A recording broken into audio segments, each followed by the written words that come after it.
8, 6 to 7 students, I think, that'll be working in our IT department. It was going to be better than that, but okay, that's a good start. Thank you so much. 26, yeah. Thank you. Put a couple of zeros on there. We can, if you have any more questions, just reach out and I can kind of. Yeah, no. I just thought there's so much work. Right? They do work. Okay, board members, 30 seconds. With a licensed person. Yeah. They have to be licensed, but yeah, we Right, work sure. with them.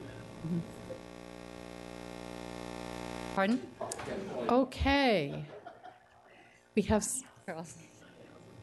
all right, career and Been waiting a technical. really long time for his. He has a very good presentation. All right, Career and Technical Education Advisory Committee. Thank you all, and thank you for your patience, and we're sorry we're so late. No problem. If you could cue up the 52 slide deck, I'd appreciate that.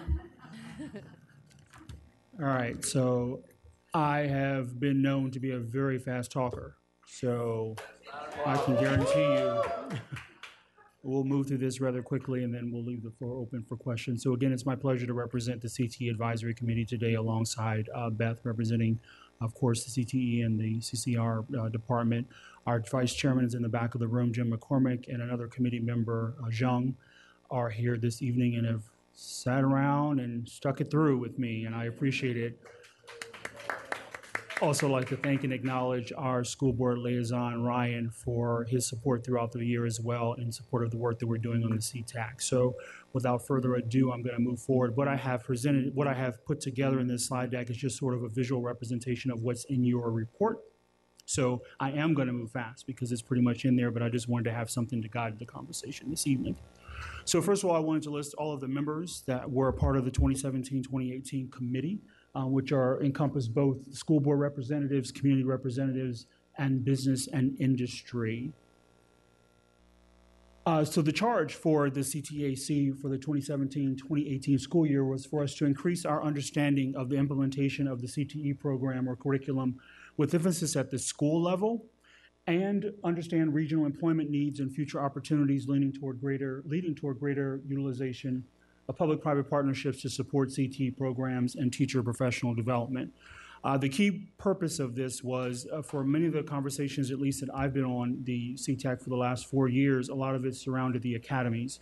So my interest is better understanding how is the CTE program implemented at the base school level, what courses, what programs are being offered, and what are some of the challenges that are inherent in that, and how can we expand and grow those programs in the base school for those kids who can't make it to the academies in the district. So we focused on that in addition to having conversations with regional employers and partners to talk about how can we build better public-private partnerships to support those programs, most importantly, enhancing our teacher professional development to bring in some of those high-demand courses.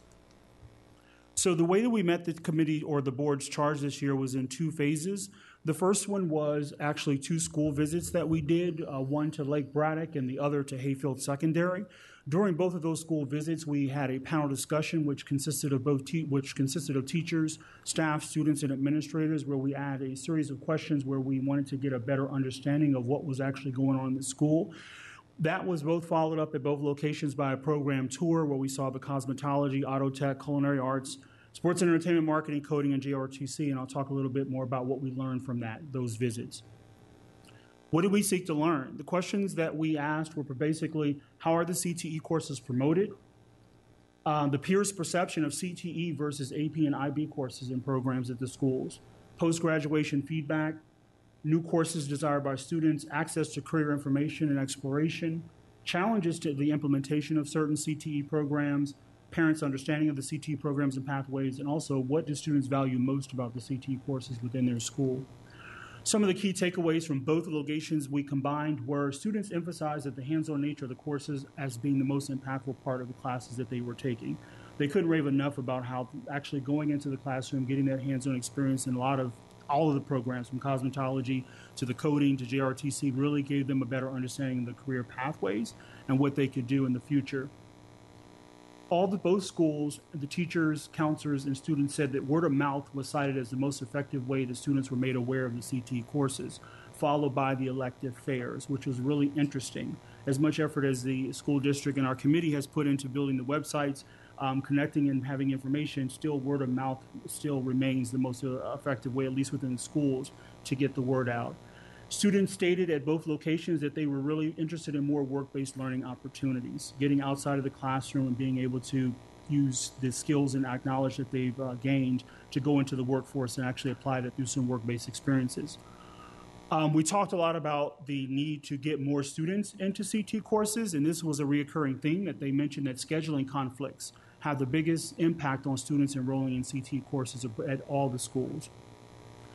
Teacher and student interest in having more academy courses offered at the base schools, so students don't have to leave their base schools to take some of the high demand courses. Of course, as a committee and getting input from the CTE department, we talked about how you can't, of course, put a culinary kitchen in a program at every school. You can't do automotive, but some of the high demand careers that we're talking about in coding and technology and cyber that only require just a computer and access to the internet, there are ways to expand those programs, and you'll see in our recommendations where we're advising the board to consider that.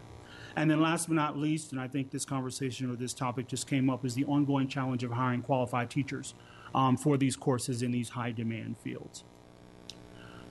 I can actually say 100% of the students felt the CTE courses were providing them the hands-on experience and knowledge they needed to succeed in their particular career path, and they were definitely excited about that.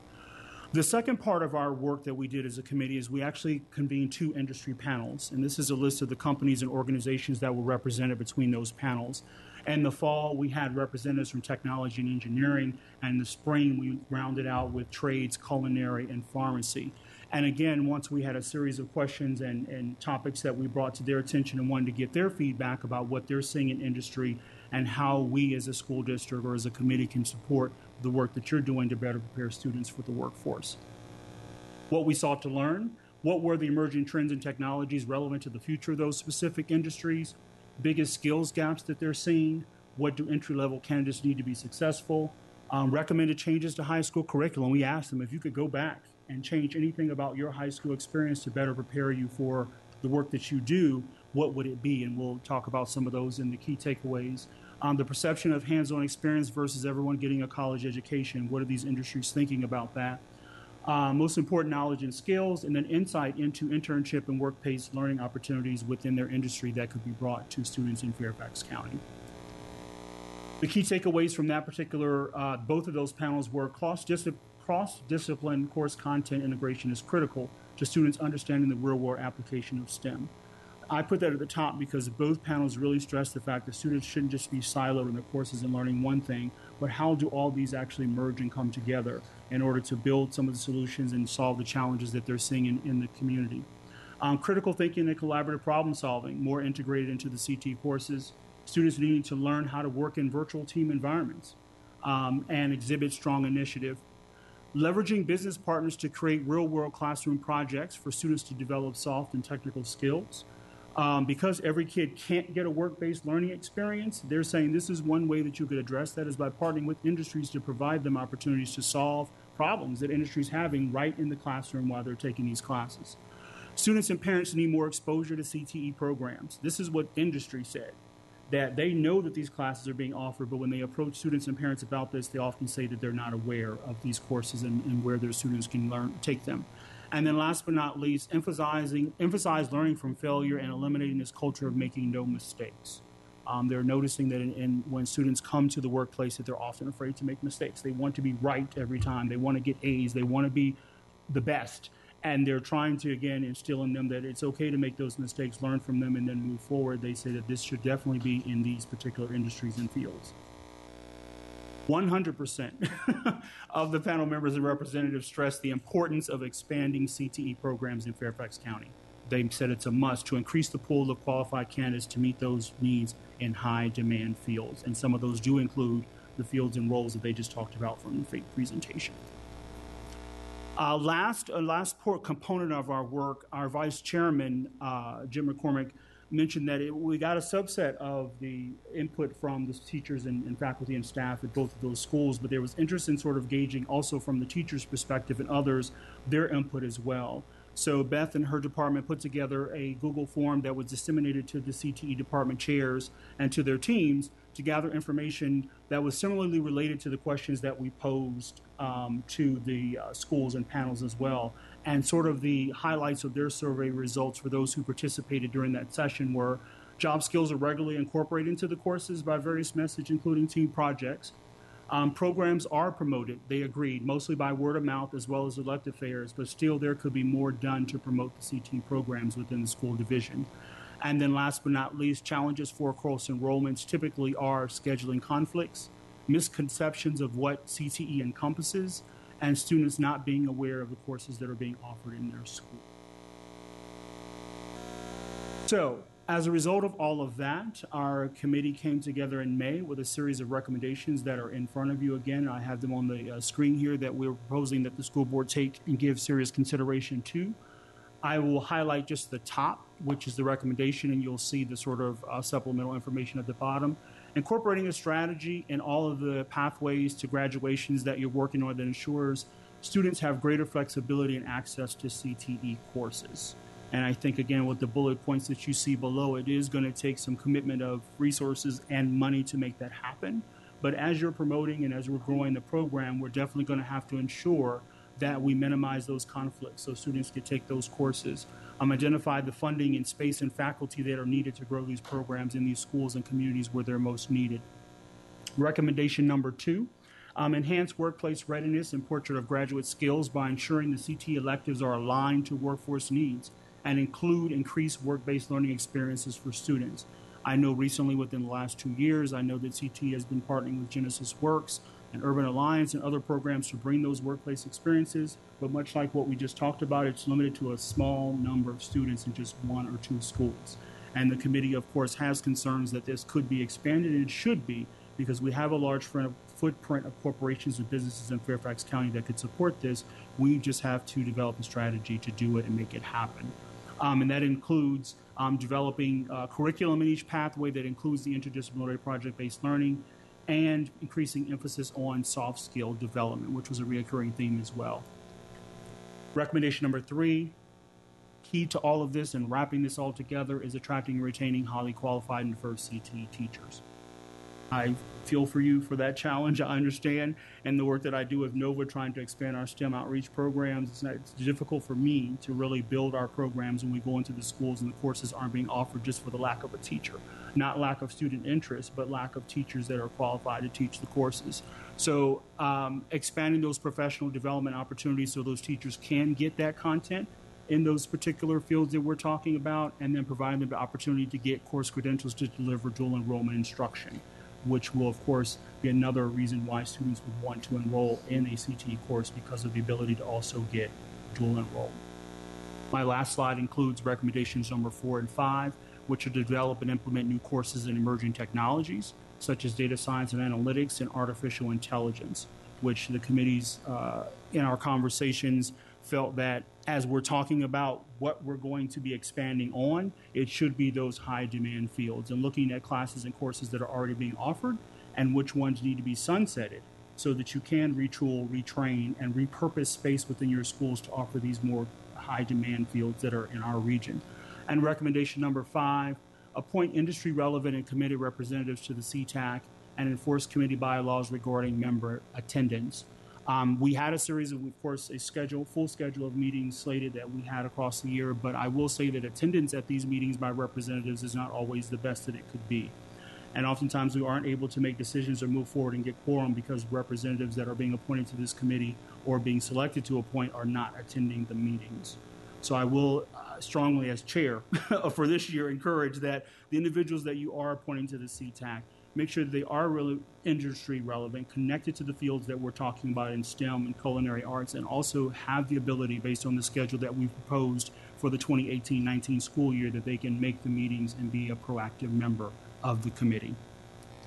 The last slide is the recommended charge that our committee put together that we're recommending for the next school year, which is to investigate current FCPS practices and develop recommendations for improvement in the communication of career and technical education programs to family and students in collaboration with local industry.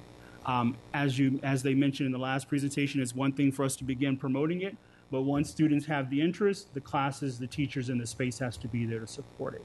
So we would like to propose that that's what we work on, so that there is more awareness of the programs and parents are really engaged in wanting their students to be there. But all the other recommendations that we presented before this would certainly be key to ensuring that once we promoted it, the students can actually be engaged and participate. Thank you very much. Great, thank you. What a great summation of your report. Very efficient. Thank you. All right, we have Polchek, Moon, Corbett, Sanders, and Schultz. Well, thank you both so much. Thank you, Charles. I think we met at the Marshall Academy outreach program. They do an excellent job of bringing in our community business partners, and very impressed. Your official title at MVCC? STEM Outreach Coordinator. So you're definitely the right person for this job. Didn't want to get that wrong, though, so thank you. I very briefly, a few questions. I mean, I think what you outlined is super important, special recommendations to us. For professional development, I can't remember if it was Goochland or Albemarle County when I was down at VSBA. They had actually created, or small county, but created an in-house professional development program that would provide the teacher certification courses for people coming from the industry. And that they found that really, I think they only had 4 the first year, but it really helped with retention and buy-in into the, what their goals were. So I don't know if the challenge in recruiting and retaining is the lack of people with the skills from the industry, or who have both, the industry, but also the ability to do the teaching. That's really not the challenge. We are working with HR, though, to develop some of those courses in-house ourselves. Okay. The challenge really is the salary. When we're talking about the high demand fields in our area and you're making sometimes, upwards of $200,000, $250,000, $150,000 as a nurse, as a cybersecurity professional, as an electrician, an auto technician, to then come to the school system for sometimes a significant pay cut is very difficult for some of our potential employees, and so we do lose candidates sometimes because of the salary. Do we tend to recruit retirees, or generally no, it's people coming? We recruit everyone we can find. I mean, are we successful? Where are we most successful, or what areas do you think we could improve upon?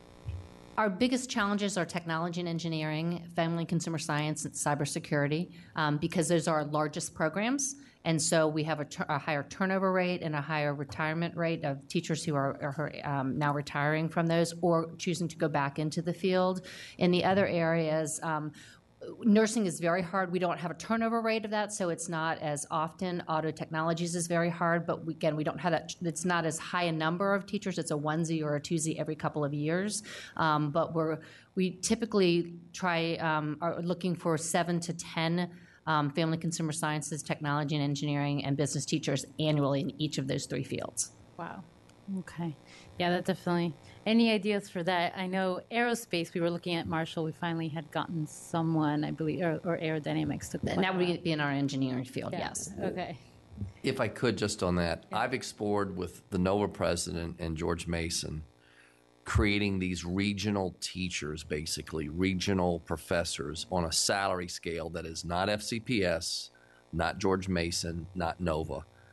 That's really a 6-figure salary or better. That's what we're going to need to do if we're going to get these people and get them to stay. We're really competing against a private marketplace. It's impossible to get these people and get them to stay unless they're in the retirement range. And that's a few people at the right time and place. So it's an idea we're looking at. But, we've done Schedule H, A, B, C, H, whatever, right? Create a new schedule that's a regional one around STEM related is one of the ideas I'm pitching. It's just an idea, but I think that's where we're going to have to go. We can't keep using our standard salary scale and think we're going to get people to come in, leave Google, and come teach teenagers this stuff. I mean, it's a fact.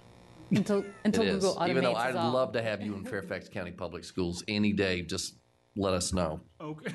Okay. Sorry. One of the things that we are doing to try to address that issue is we're doing a lot of professional development for our teachers and cross-training. We've done courses to cross-train math and science teachers to be technology and engineering teachers. We're doing professional development, and we're beginning to work with the workforce development group at NOVA to offer professional development classes for our current business and information technology teachers so they can teach cybersecurity. So we're putting all those plans in place, but it just takes time to train them and for them to, on top of their normal work schedule, to be able to take the classes and the training in order to be able to deliver that classroom instruction. That's wonderful. Thank you. One quick follow-up question, probably more for our staff, is a lot of what you're saying, asking for, the integrated curriculum is what TJ has had the IBET freshman year for a long time, right? We went out to Mason Neck, solved problems. So my question is, where are we? And I don't know, Jen Glazer, in the ability, as a teacher, you need to create that, right? That was created the environment to be able to do that and to integrate. It doesn't just happen automatically. So where are we? Do we have a plan? I know we're looking at capstones. And are these coordinated with CTAC as well? That's something, I hadn't thought of as much. We have a plan. The strategic plan you'll see is going to have 100% capstone in every school in the next 2 years. We've got to get back. We used to do this. Right. And then we stopped doing it when SOLs came and we got content specific, and I don't have time to collaborate with you because I got to get through a test and get ready. So we're working on it, but it's a shift back in culture from what. And look, IBET is just interdisciplinary science, English, and social studies. We can do that. We can put IBET at every high school. We can do TJ curriculum everywhere. So it is a mindset shift that Dr. Duran and I are talking about. I mean, again, we counted it's Fairfax. Deer pellets. We have to. That complicated? What? We counted deer pellets, right? Yeah, we have to be thoughtful about it. We have to market it, and we've marketed different things with different angles. There's STEM here, STEAM there, governor's thing here, TJ there. How do we set up more of this? And it's got to be rigorous too, right? Rigorous but collaborative, interdisciplinary. That's part of where I think we're going to go in the strategic plan over the next couple of years. And will it incorporate CTAC courses? Yes. Yes. Beth is ask her how many times. Maybe I shouldn't even do it this way. I don't know how many times she was in the superintendent office over the part of her career. Not for being in trouble. Huh? I said not for being in trouble. In a good way. And how much she's been in the office this year or been emailed by me. She's in a lot of trouble this year. Her work, she's a visionary and she's great, and her work is going to be part of the future vision and direction of the system because we've got to reform CTE through all of our classes. But we told our teachers to go to your own side, go play in your own sandbox, and we've got to re-pull people together. I would invite anyone who has not been to Edison to see our Global STEM Challenges program, which is a interdisciplinary program with math, science, and technology and engineering education. It's a 3-year program. To come and see that, it was funded to start off with by an innovation grant from the state, and we had very good pass rates on our SOL scores in geometry and biology. Happy to give you all a tour. I'll be there. It's a wonderful program. Great. Yes, it can be done. Mr. Moon. Thank you. Thank you for the presentation. And probably my questions and comments go to superintendent instead of the chairman of the advisory committee of the advisory committee. I think I said this multiple times about our high school seniors, especially in the second semester after all the college applications are done with, just waiting to hear back, or might have already heard back on all the decisions or all the actions. That, second semesters, we can certainly find a better way to use their time. And if, CTE programs provide 100% students in the programs agree that they provide more hands-on experience, that's got to be more fun than just a book learning.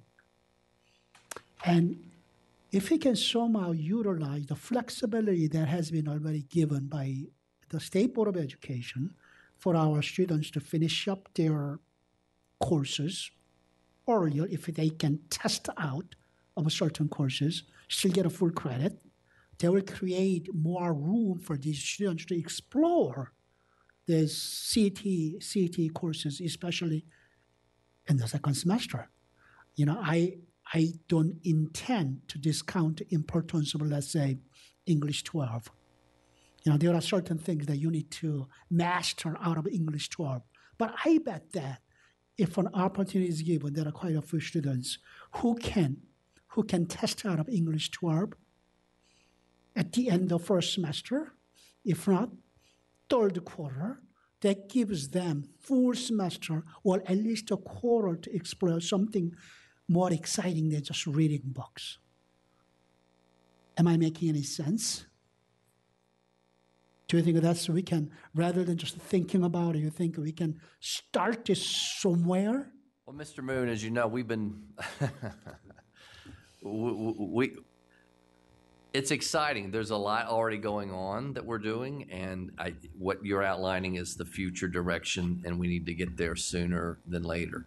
One of the things I would tell you is we've got to figure out how we do it with an equity lens, because even right now, when I went to Oakton to see their capstones, the kids with the most developed, richest projects had connections to the community. Oh, I went to my father's doctor's office friend. I went to this company, and we asked about not every kid has that network. So I'm not just talking about internships. That may require some connections, you know, because you need to have sponsors. I'm talking about school-based CTE programs that we have a full control of and we can support. Right. Yep. Yes. The bottom line is yes. I've been here a year and I don't have the whole thing redesigned so I'll give you another 6 months. Give me 6 months and we'll have something. One of the things to really think about too is some of the colleges, if you've ever seen, have that little quarter thing. It's like in between. It's like a mini 6-week, whatever is it called? A mini mester. How do we end up creating that, especially post-SOL, post-AP? Right? Kids are ready for something else. How do we create a mini mester that's career tech? That's a... See, I remember my college years where MIT had this 5-week program. During their extended winter break, you can either take a 5-week winter vacation or you can have a 5-week really fun stuff at school. Thank you. Working on it. Thanks. Thank you. 6 months. 6 months. It will be done. Before the SOLs, we did a lot of these things. Ms. Corbett-Sanders. Thank you. And Charles, before you leave tonight, I want to thank you for all that you have done for our schools with CTE. And I know that you are moving on to a new adventure, which we wish you well in. He's agreed to stay as our chair. Yay! Yes. And just you need to know that you're always welcome back here. And if there's anything that we can do to attract you back here, we would love for you to do that. Awesome. Yeah. Thank you. We have principalships open, director, assistant superintendent. Really? Okay. Deputy superintendent is still open. Okay. And then just kind of going to the recommendations you've made, let's start with the charge for next year. I do support that charge because that is the linchpin that we have to get kids to better understand the opportunities that are available through these programs. But the second piece of it is not only getting them into the programs, but having sufficient staff for the programs. And so I wonder if we need to do something as far as credentialing in our legislative package where we work with the state to have more flexibility for our CTE teachers. Because I know that in at least a couple of the academies, they've had challenges of getting people that have the education credentials to be able to teach the courses, because who's showing up are people that have rich experiences in the field. And frankly, those are the people we want teaching our kids. Sure. So do you think we need to do that?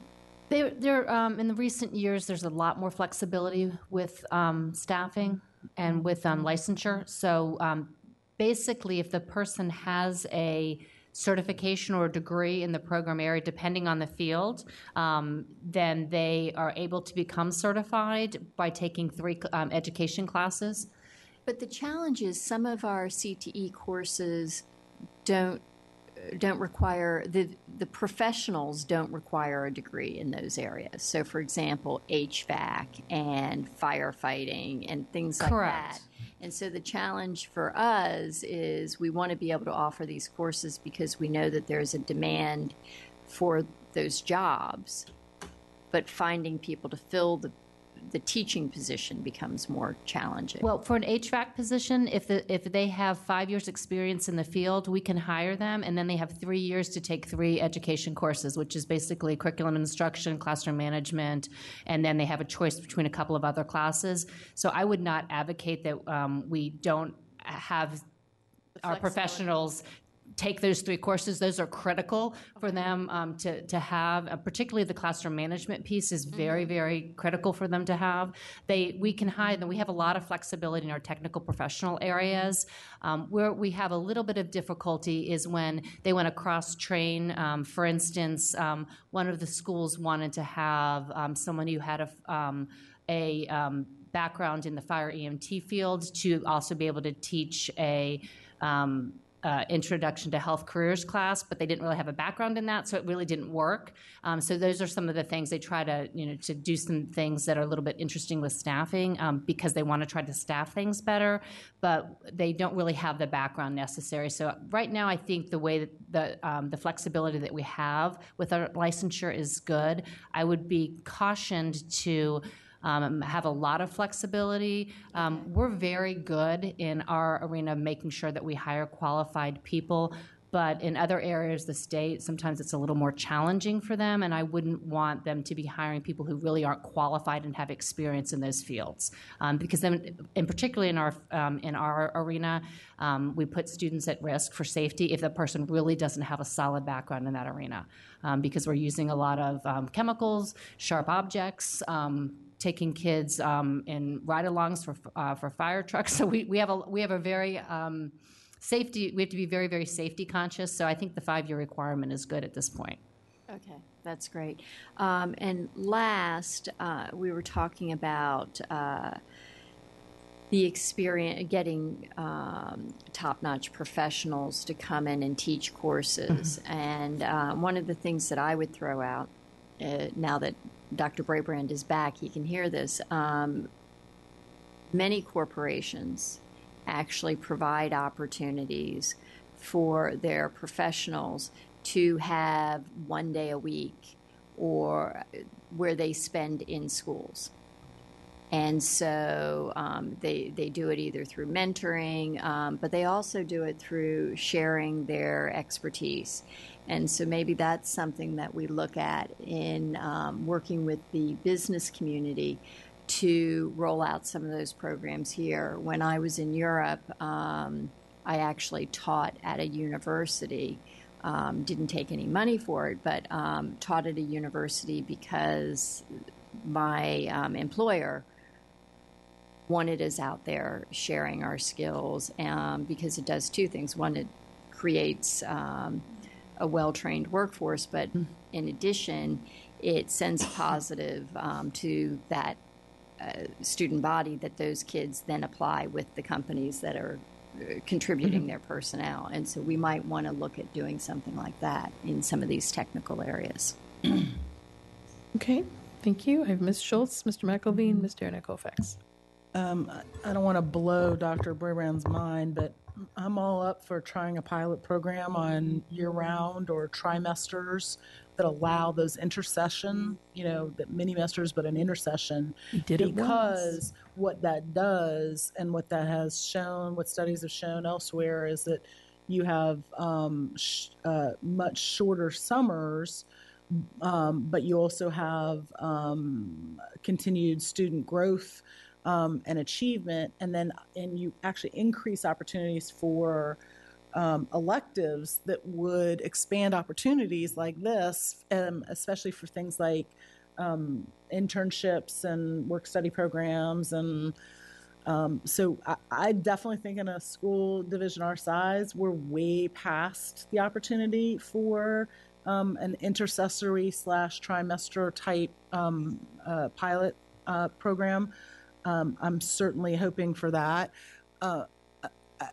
you're at the very lead, you were talking about the struggle of getting people, and part of my struggle is on the western end of the county, sometimes depending upon where meetings are held, it's not only of when the meetings are held, but where they're held. And so were your meetings predominantly in the evening?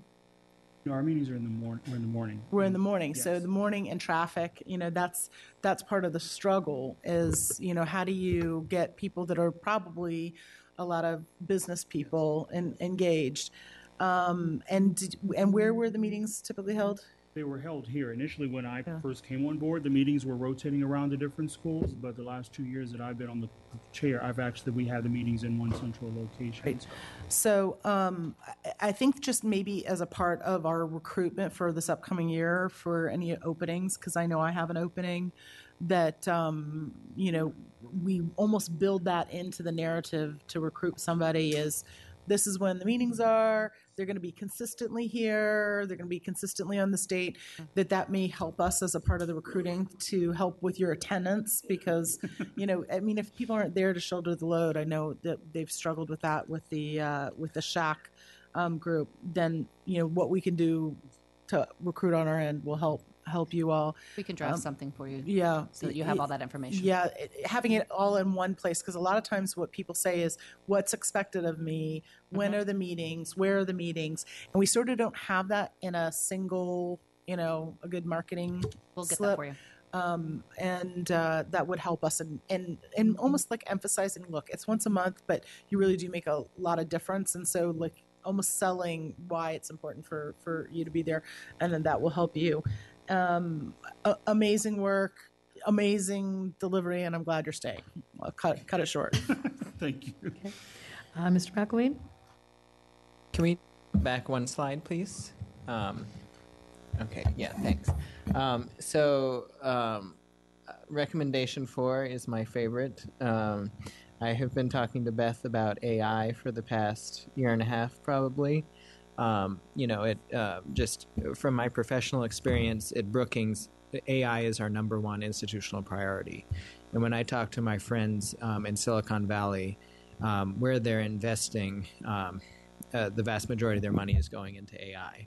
And so this is really where we need to be focusing now. And I know, a lot of people on this board have passion for the cyber stuff. Yeah, that's important, but AI is just as important, if not more important, looking to the future. And so, we talk about people graduating, going into 6-figure salaries.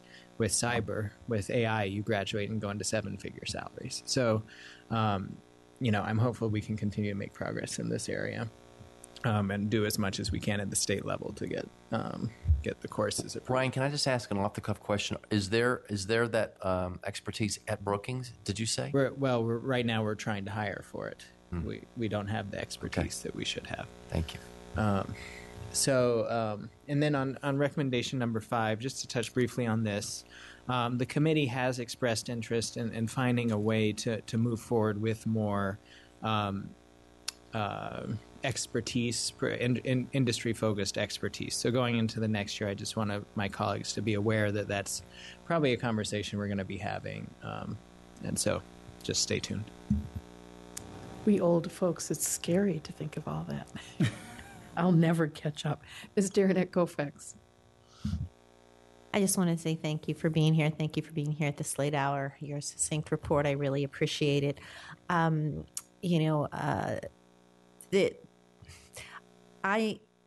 This report was so positive, and I don't want to end this evening on a negative note. But Mr. Moon's passion, on senior year and how that is and what happens. Mr. Moon, if you recall, I came one day and I threw everything down and I said, senior year is not working. And I said that about my son. My son is now 23. And I put it as a forum topic. I put it as, this has been ongoing, Dr. Brabrand, for many years. We're not targeting you, but we're saying Genesis Works was developed as one of those types of business partnerships as a result for that. We have done some amazing things, but we're just not there yet. And thank you for I even forgot the Global STEM Academy at Edison, but that is, and there are people there. There are people there who want to expand that program to other schools, and that is again a remarkable hands-on program. And the way they've integrated it, I have to give kudos to the school leadership as well as regional support that's been given to that school. The kids who are in that program can still, if they are so inclined, they can still do the Global STEM Academy and still get a full IB diploma. It is integrated in that way. So they have figured out a way to do that. There are some shining examples of success, but we are nowhere near where we need to be. I think there's a couple reasons why. We've had budgetary constraints and we've had very rigid pathways to graduation. So I think some of those things, hopefully the budgeting situation will, I would love if it stayed the way it was this year for, more years. Dr. Brabrand, I didn't even know that statistic. It's been flat for how many years? That was not one that I was aware of or that I recall. But it is high time. You all are doing excellent work. We know what needs to get done. We are not doing it as quickly as we want to, but we hear you, and we have been advocating as you have, and so. Together, we can move this forward, and because there are so many different ways to approach the path to graduation and to approach the path to your career. Okay, thank you, Ms. Evans. Thank you very much. This is such important work, and we all so appreciate everything you do. So I will be brief. I will let you know that I support your recommended charge. I think that is crucial to moving forward. I will agree with my colleagues who say we need to think a little differently about particularly senior year. And, whether it's a mini-mester or a trimester or, until not that long ago at Edison High School, we had a 4x4 program, and so I wonder if we could do something along those lines first semester and have second semester be a whole different animal. I think we need to work on that so every student at some point can get that experience and as you said, not be dependent upon knowing somebody who can give them an internship. So let's actively work on that. I think a lot of us are saying the same thing. And I'll just say one thing about marketing. We do come in here year after year talking about that. About how students, somehow they get all the way through high school and then suddenly discover there were all these things. I had son of a good friend, who just his whole goal was about food and cooking, and had no idea that we had the culinary academies. Made it all the way through high school without knowing that. So we do need to do that. But I also wonder if we make clear, sort of looking at the end of the process, making clear just how much money people can make in some of these jobs. I mean, good, solid jobs where we need people. I mean, we're in some cases desperate for people. I was talking to one of my appointees recently who was telling me that he had a friend who was a fabricator in I believe it was the HVAC field. It was something that seemed to me a little bit esoteric. In such high demand, people competing for him, making a six-figure salary, and ultimately started his own business. So I think maybe we need to be more clear with people that these, when the mythology about what these jobs are. Not just the students, but the parents. Well, I think that's yes. what the conversation needs. Students Yes. oftentimes necessarily don't know what $1 amount versus one is, but parents understand that. I mean, before they spend the money to send a student off to college, spending this much when I can get just a certificate and get this much out of it, I think that's the message that we want to start working with the committee to figure out how do we make that message clear to parents. I think we at least need to let them know that. Yes. That doesn't mean you're not going to go to college. You can That's still correct. go to college. That may be your path, but here's a whole other path.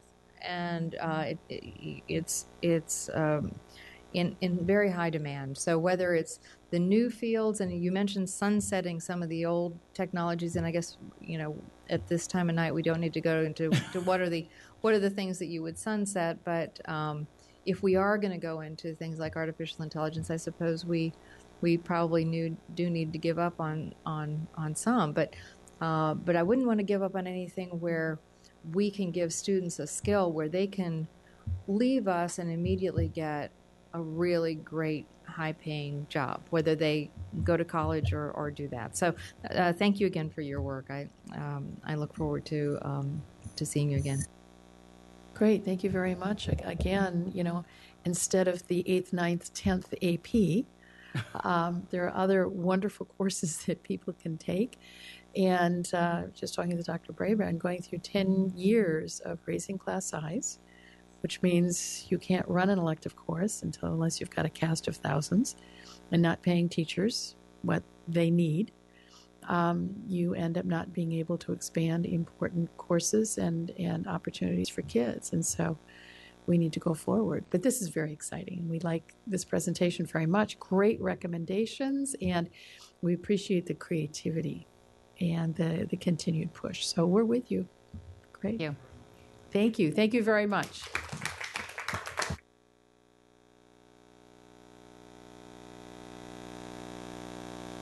This meeting is adjourned. Yes.